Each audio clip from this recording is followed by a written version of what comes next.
5월 17일 월요일 삶의 기적을 일으키는 30분 예배를 시작하도록 하겠습니다. 하나님께서 오늘 우리에게 주신 말씀은 사무엘상 11장 1절에서 5절까지 말씀입니다. 이 말씀 제가 봉독하도록 하겠습니다. 암몬 사람 나하스가 올라와서 길앗 야베스에 맞서 진침해 야베스 모든 사람들이 나하스에게 이르되 우리와 언약하자 그리하면 우리가 너를 섬기리라 하니 암몬 사람 나하스가 그들에게 이르되 내가 너희 오른 눈을 다 빼어 너희와 언약하리라. 내가 온 이스라엘을 이같이 모욕하리라. 야베스 장로들이 그에게 이르되 우리에게 이래 동안 말미를 주어 우리가 이스라엘 온 지역에 전령들을 보내게 하라. 만일 우리를 구원할 자가 없으면 내게 나아가리라 하니라.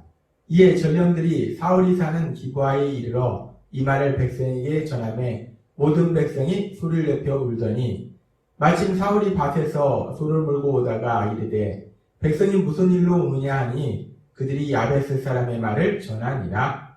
아멘. 오늘도 이 시간 하나님께서 주시는 말씀을 듣기 전에 잠시 기도하는 시간 갖도록 하겠습니다.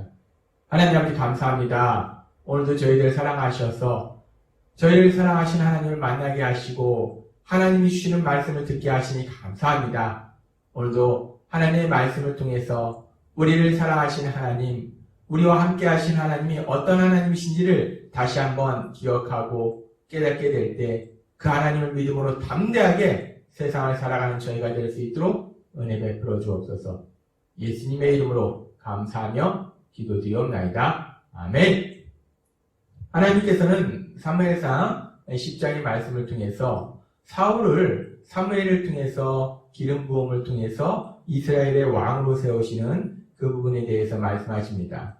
그리고 그 사울이 이제 자신이 하나님으로부터 왕으로 세워졌다는 것을 믿을 수 있도록 세 가지 징조가 일어날 것을 사울에게 말씀해 주시고 그 세 가지 징조가 이루어지도록 하나님이 역사하십니다. 그러면서 하나님께서 그 과정 속에서 사울에게 이렇게 말씀하셨습니다. 사무엘상 10장 7절 말씀. 이 징조가 내게 임하거든 너는 기회를 따라 행하라. 하나님이 너와 함께 하시느니라. 하나님께서 분명히 세 가지 징조가 이루어지도록 하신 것을 보면서 하나님이 나를 이스라엘 왕으로 세우신 것이 맞구나 라는 믿음이 사울에게 생긴 이후에 어떤 상황이 생겼을 때 사울이 이스라엘의 왕으로서 이제 그 역할을 감당할 그런 상황이 생기면, 그런 기회가 생기면 그때 그 기회를 따라서 사울이 왕으로서의 역할을 감당하라 라고 하나님께서는 말씀하셨습니다. 그리고 이제 바로 뒤에 나오는 11장 오늘 우리가 읽은 말씀 속에서는 이렇게 말씀합니다. 사무엘상 11장 1절부터 말씀. 암몬 사람 나하스가 올라와서 길앗 야베스에 맞서 진침해 야베스 모든 사람들이 나하스에게 이르되 우리와 언약하자 그리하면 우리가 너를 섬기리라 하니 이 암몬 족속이 이 길앗 야베스 지역을 침공하니까 이 길앗 야베스 사람이 맞서 싸울 힘이 없습니다. 능력이 없습니다. 그러니까 우리가 언약하자 그 얘기는 뭐냐면 우리가 항복하겠다 그 얘기입니다. 근데 그냥 이 암몬 사람들이 항복을 받아주면 좋은데 이 암몬 사람들이 길앗 야베스 이 이스라엘 백성들이 너무 약하니까 그냥 단순히 항복을 받아주는 것이 아니라 11장 2절은 이렇게 말씀합니다. 암몬 사람 나하스가 그들에게 이르되 내가 너희 오른 눈을 다 빼야 너희와 언약하리라. 내가 온 이스라엘을 이같이 모욕하리라. 단순히 내가 항복을 받아주는 게 아니라 너희 오른쪽 눈을 다 빼버린 다음에 내가 그런 다음에 너희 항복을 받아주겠다. 너희뿐만 아니라 온 이스라엘을 그렇게 모욕할 것이다 라고 얘기합니다. 그때 11장 3절은 이렇게 얘기합니다. 야베스 장로들이 그에게 이르되 우리에게 이래 동안 말미를 주어 우리가 이스라엘 온 지역에 전령들을 보내게 하라. 만일 우리를 구원할 자가 없으면 내게 나아가리라 하니라. 이 암몬 사람 나하스가 이 길앗 야베스 지역을 공격하니까 이 길앗 야베스 지역의 주민들이 이스라엘 백성들이 도저히 막아낼 힘이 없습니다. 그래서 이들이 그러면 우리가 이스라엘 온 지역에 보내서 우리를 구원할 사람들이 있는지 한번 알아보겠다라고 얘기합니다. 그래서 이제 야베스 장로들이 이스라엘 온 지역에 전령을 보내서 이러이러한 일이 있다. 우리를 좀 구해줘라 라고 전령을 보냅니다. 그리고 그 소식이 이제 기브아 지역에 있는 사울에게까지 들립니다. 사울이 이 소식을 듣습니다. 그랬을 때 사울이 어떤 반응을 보였는가? 사무엘상 11장 6절은 이렇게 말씀합니다. 사울이 이 말을 들을 때에 하나님의 영이 크게 감동되매 그의 노가 크게 일어나 11장 7절에 이렇게 말씀합니다.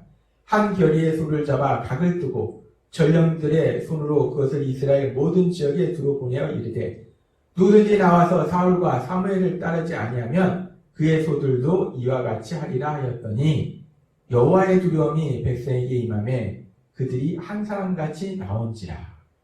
사울이 이 소식을 듣고 크게 노하여서 이스라엘 온 지역에 사람을 보내서 나와 함께 가서 싸우자라고 얘기합니다. 이 사무엘상 10장 6절에서는 여호와의 영이 사울에게 임했다라고 말씀하시고 그렇게 여호와의 영이 사울에게 임했을 때 사울이 변하여 새 사람이 됐다라고 말씀하셨어요. 우리가 전에도 하나님께서 말씀하셨지만 이 새 사람이 됐다는 것은 우리가 구원받음으로 인해서 죄에서 구원받음으로 인해서 죄인이 하나님의 자녀로 변화되는 그런 새 사람이 아니라 사울은 그저 평범한 사람이었는데 이제 사울이 하나님이 함께 하심으로 해서 이스라엘을 구원할 수 있는 능력의 사람으로 변화됐다라는 말씀입니다. 그렇게 능력의 사람으로 변화될 때 하나님께서 사무엘상 10장 7절에 말씀하신 것처럼 기회를 따라 행하라 말씀하셨어요. 이제 사울이 이스라엘을 구원할 그런 상황이 되면 이스라엘을 구원하는 그 일을 행하라라고 말씀하셨어요. 그래서 이제 사울이 본격적으로 이제 이스라엘의 왕으로서 이스라엘 백성을 위기에서 구하는 그 역할을 감당하게 됩니다. 그래서 사울이 지금 우리가 읽은 말씀처럼 이스라엘 온 땅에 병사들을 모아서 33만 명의 병사가 모아집니다. 그 33만 명의 병사들과 함께 암몬 사람과 싸워서 그 전쟁의 결과에 대해서 사무엘상 11장 11절은 이렇게 말씀합니다.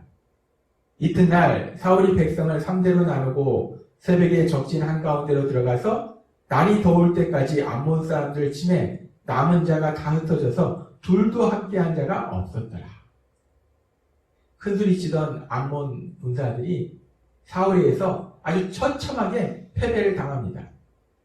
이 사울이 큰 승리를 거둡니다. 이렇게 사울이 전쟁에서 큰 승리를 거둔 이후에 사무엘상 11장 12절은 이렇게 말씀합니다.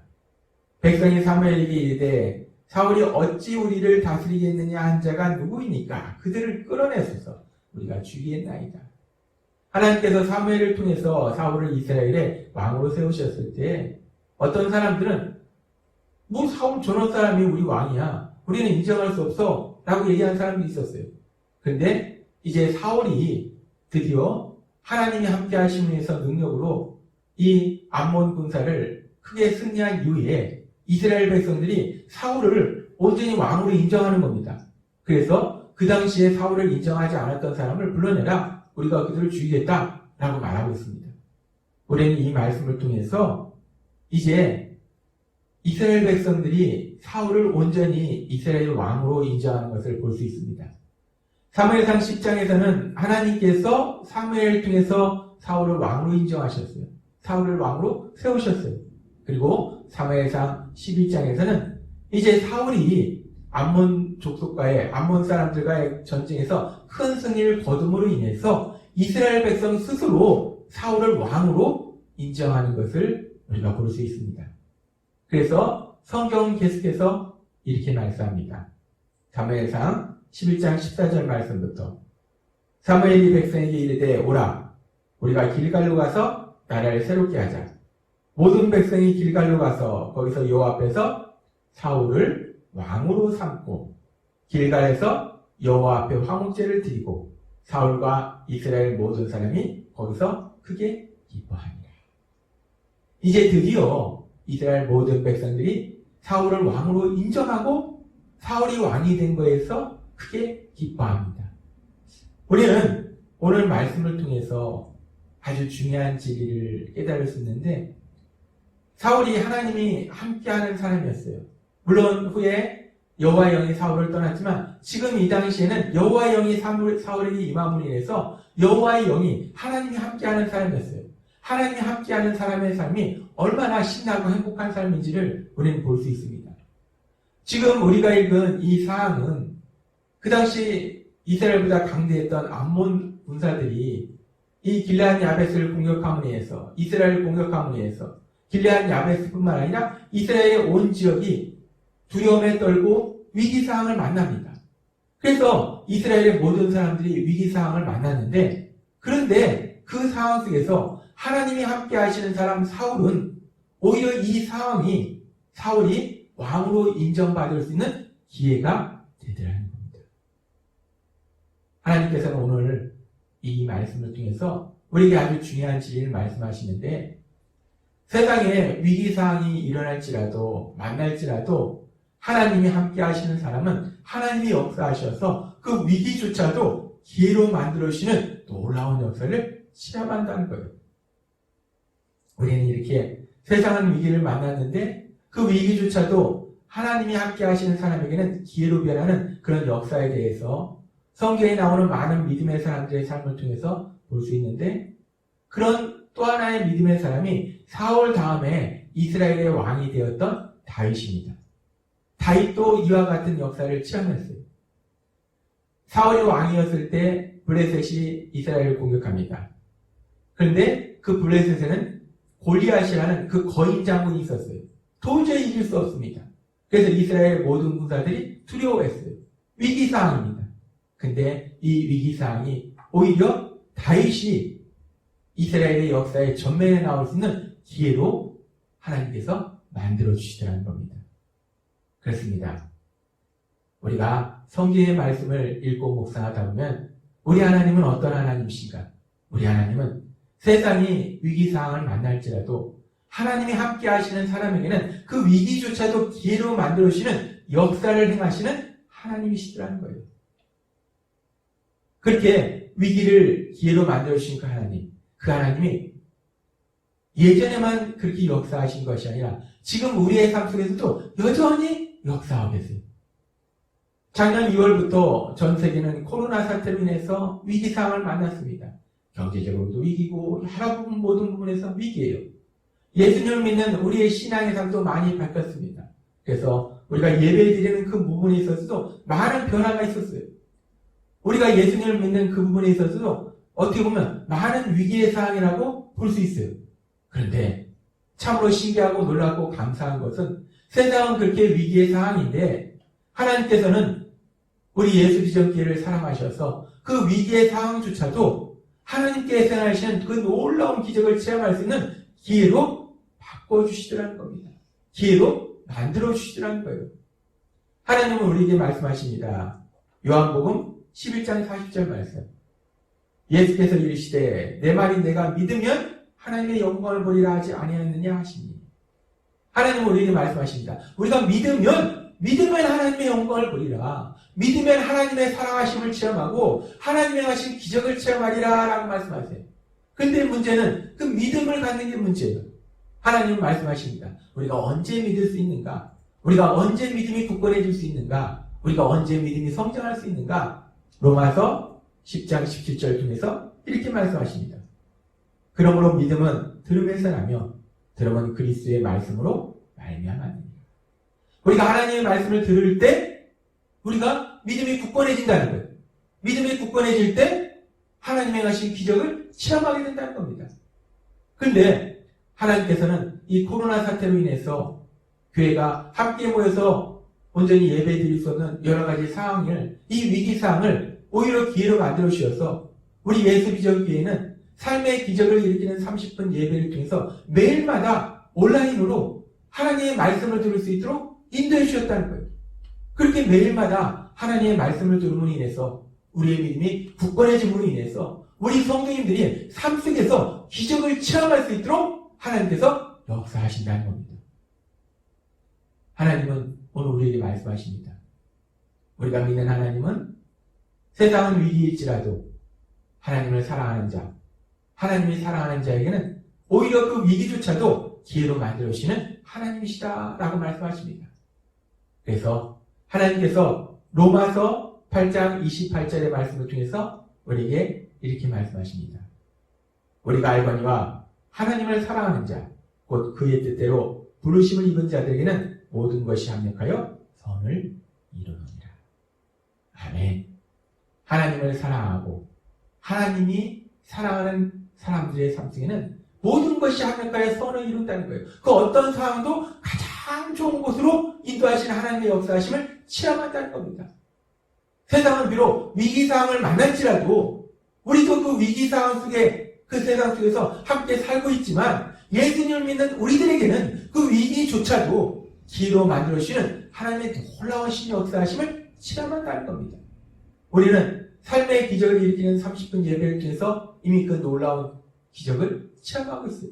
위기를 기회로 만들어주신 역사를 체험하고 있습니다. 뿐만 아니라 하나님께서 오늘 사울의 삶을 통해서 우리에게 말씀하신 것처럼 로마서 8장 28절의 말씀을 통해서 우리에게 말씀하신 것처럼 세상은 끊임없는 위기의 상황을 만날 겁니다. 그러나 그렇게 세상이 끊임없는 위기의 상황을 만날지라도 하나님께서는 우리 예수 기적교의 모든 성도님들을 그 위기조차도 기회로 만들어주시는 놀라운 역사를 체험하게 하실 걸 믿습니다.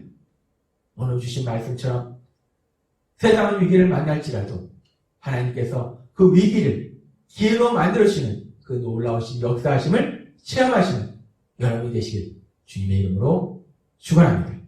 기도하겠습니다. 하나님 아버지 감사합니다.